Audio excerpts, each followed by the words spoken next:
Good afternoon. At least it's afternoon in Texas. Um, it's a little cold outside today, and I just came in from grabbing the mail, and I thought, I think I'll wear this get up while I'm talking to Peter. So he can get a good laugh. I got to tell you a quick joke. Um, they took a survey, a poll. 70% of the people responding said that they were not happy with the direction that the United States of America is taking. It's not going in the right direction. The other 30% are dissatisfied with the United States and are probably going to go back to Mexico. Oh, anyway, Jay Leno told that last night. I'm going to talk a little bit about religion today. I'm not going to be on here much. I've not had an easy time of it for the last couple of days, so I apologize. But I wanted to stay on that email I sent you concerning the Losing My Religion, the REM song. Anyway, I don't want to go into all the issues that I've had with Christian Science, but I guess rather than point out problems, I'd rather wonder or try to have a two-way conversation with you about, in your deepest thoughts, what do you think the real deal is, and I'd mentioned that 55 million people were killed in the war, the Second World War. Of course, it's monumental how many people pass away. I guess all of us do, if you get right down to it. We try to keep it hidden and everything, but people pass on, and of course, I've lost my parents, and fortunately, all my siblings are still around, and a couple of us are kind of going by day, and anyway, but some families, they lose people, car accidents, drugs, war, you name it, and especially when it's children, it's extremely hard, like the massacre there at Sandy Hook in Connecticut. And anyway, I don't know if you saw the original Matrix movie.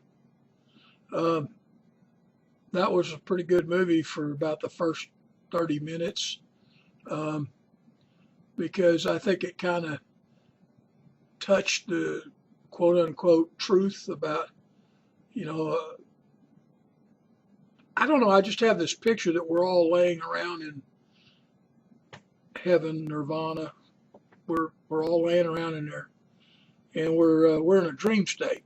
We're laying on the floor and we're asleep and we're dreaming, and we're dreaming this life, and I call it the yin and the yang life. In other words, we're living in this dream that there's the good and the evil. And if you go back to the Bible in Genesis, they talk about the Eden, before and after, and the tree of knowledge of good and evil.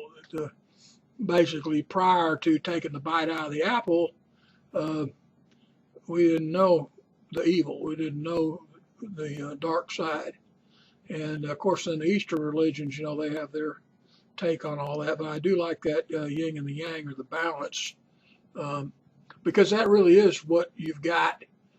Whether you're talking about physics or whether you're talking about engineering, almost anything that you want to talk about, there's the yin and the yang. It's a balance. In other words, like if you're building a hot rod, if you want it to go fast, you got to sacrifice fuel economy. It's going to eat gas like a pig because you're trying to, make it go 180 miles an hour instantly. But now if you want it to go 200 miles on a gallon of gas, then you're going to sacrifice power, see?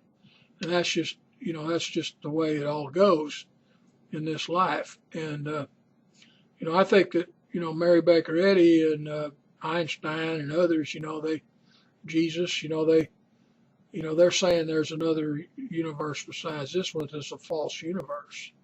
So then it begs the question, what happened to all these people that were slaughtered, in these wars and all that kind of stuff? Did they die of a mirage? And you were talking about your Sunday school teacher being the World War II vet. I don't know whether he was a combat vet or not, but I'm sure I had those kind of conversations with a guy named Johnny Balfour. He owned a Zenith television shop back when televisions were bought in the separate stores, and the Zenith was a real high quality color television at the time, and he had several trucks, and we'd service them at the gas station. And he was a chief petty officer in the Navy. That's how he got his electronics background. But he'd served in World War II, and I think he was in the Pacific Theater, which was the worst, because the Japanese had one hell of a Navy. Anyway, we were about ready to go in the service. My friend Jim Scroggins was about to go in the Marine Corps. This is about 68. I didn't go in until 72, but I was looking at it at that time. I almost went in the Marine Corps with him right there in 1968, but Marine Corps are kind of grunts, and I felt like maybe I had a couple IQ points a little higher than a rifleman in a swamp would get, you know what I'm saying? So also I think I'm probably a little bit more of a chicken. And I think the more you have a brain, the more chicken you are. Okay, so anyway, I didn't join, but I was interested in all that stuff, and we were talking. We delivered the truck. And of course, I followed in the service truck to take Scroggins back to the shop, and we dropped off the truck. We got to talking to Johnny because we presented him with the bill, and he wrote the check and all that.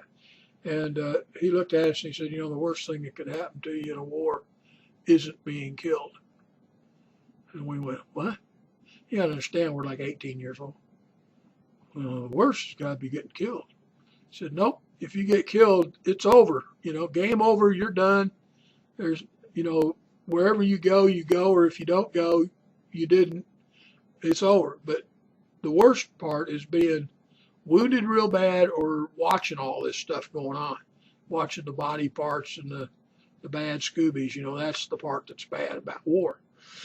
So anyway, we had those kind of discussions and stuff. And back to the Matrix, we got the idea of, we're laying in this pod, or we're up in heaven laying around, and we're in this sleep state, and we're seeing a bunch of stuff that's not true, and that I guess eventually we wake up to the real, the real existence.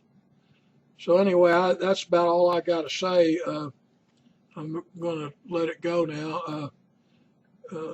Be real happy to hear what you've got to say about it, and have a great weekend up there in the Ukraine.